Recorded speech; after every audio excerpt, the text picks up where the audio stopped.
কথা বলবো ব্রণের জন্য কোন ফেস ওয়াশটা খুব ভালো। এটা হচ্ছে যে যাদের ব্রণ নেই অথবা যাদের পিউবার্টিতে আসছেন ওইসব পেশেন্টরাও কিন্তু দেখা যায় যে আমাদের কাছে ব্রণের জন্য ফেস ওয়াশ কোনটা ব্যবহার করবেন অথবা কোনটা তার জন্য ভালো হবে সেটা জিজ্ঞেস করে থাকেন। এক্ষেত্রে আমরা দেখা যায় যে পেশেন্টদেরকে স্যালিসাইলিক বেসড অথবা হচ্ছে হায়ালুরোনিক অ্যাসিড বেস অথবা নিয়াসিনামাইড বেস প্রিপারেশন ফেস ওয়াশগুলো ব্যবহার করতে দেয়। এখন দেখা যাচ্ছে অনেকে দেখা যায় এই কথাগুলো শুনে অথবা কারো কাছ থেকে ইউটিউবে জেনেছেন তারা কিন্তু নিজেরাই কিনে এই প্রোডাক্টগুলো ব্যবহার শুরু করেন।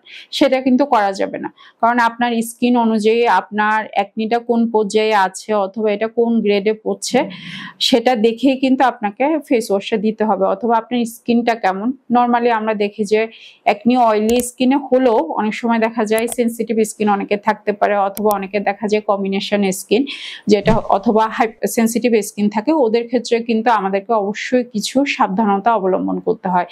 যখন আপনি অ্যাকনি ট্রিটমেন্ট শুরু করবেন তখন অবশ্যই আপনার ডার্মাটোলজিস্ট আপনাকে যে ক্রিমটা ব্যবহার করতে বলবে অথবা যে ফেস ওয়াশটা ব্যবহার করতে বলবে আপনি শুধুমাত্র সেটাই ব্যবহার করবেন। ধন্যবাদ সবাইকে।